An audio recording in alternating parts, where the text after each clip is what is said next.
brought you by Silver Pumps and Motors. Top quality और consistent performance के लिए सिर्फ सिल्वर पंप्स नाम याद रखना. హైదరాబాద్ నగరం అస్తవ్యస్తంగా మారిపోయింది. గ్యాప్ ఇవ్వకుండా పడిన వర్షంతో లోతట్టు ప్రాంతాల్లోని ఇళ్లు, షాపులు, కాలనీల్లోకి నీరు చేరి జనాలు ఇబ్బంది పడ్డారు. పలు ప్రాంతాల్లో వాహనాలు నీట మునిగిపోయాయి. చెట్లు విరిగిపట్టడంతో విద్యుత్ సరఫరా నిలిచిపోయింది. ప్యాట్నీ నాలా పరిసర ప్రాంతాలన్నీ నీట మునిగాయి. కొన్ని చోట్ల కిచెన్ హాల్స్ వరకు నీరు వెళ్లిపోయాయి.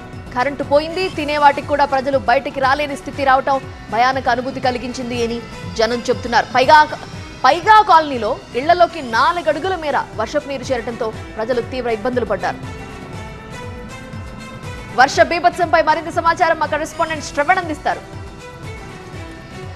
మనము ప్యాట్నీ కాలనీలో ఉన్నాము. ప్యాట్నీ కాలనీలో ఒక ఇంట్లో ఉన్నాము. నిన్న కురిసిన వర్షానికి బీభత్సంగా మారిన పరిస్థితి. ఇంటి లోపల చూడొచ్చు, ఈ రేంజ్ వరకు నీళ్ళు వచ్చాయి. అంటే ఒకవేళ నేను నిలబడితే నా షోల్డర్ లెవెల్ వరకు వచ్చాయి. అంటే 5 ఫీట్ల పైనే వాటర్ వచ్చాయంటే ఇల్లు పూర్తిగా గ్రౌండ్ ఫ్లోర్ మొత్తం మునిగిపోయింది. ఫర్నిచర్ చూడొచ్చు, ఇంట్లో ఉన్న ఫర్నిచరు, సోఫా సెట్స్ మొత్తం అవన్నీ కూడా నీళ్లలో మునిగిపోయిన సిచ్యువేషన్ అయితే కనిపిస్తుంది. ఎస్, ఈ వీళ్ళ ఇంట్లో ఉన్న వస్తువులు ఏవి ఎక్కడున్నాయో కూడా అర్థం కాని సిచ్యువేషన్లో మేమున్నాము. మాకేం పూర్తిగా అర్థం కాని పరిస్థితి అని రెసిడెంట్స్ అంటున్నారు, ఇంటి ఓనర్ అంటున్నారు.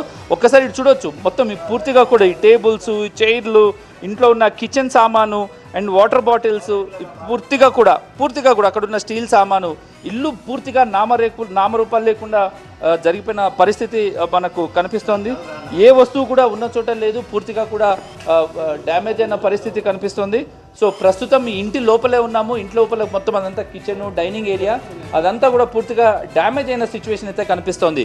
సో నిన్న 3:30 వరకు నార్మల్గానే ఉన్నాము.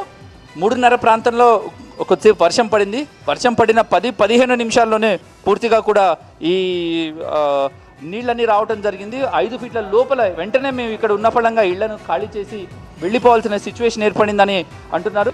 నిన్న జరిగిన వర్షం వల్ల పడిన ఇబ్బంది ఏంటనేది పూర్తిగా క్లియర్గా అర్థమవుతుంది. కెమెరా పర్సన్ వెంకటస్వామితో శ్రవణ్ TV9 హైదరాబాద్.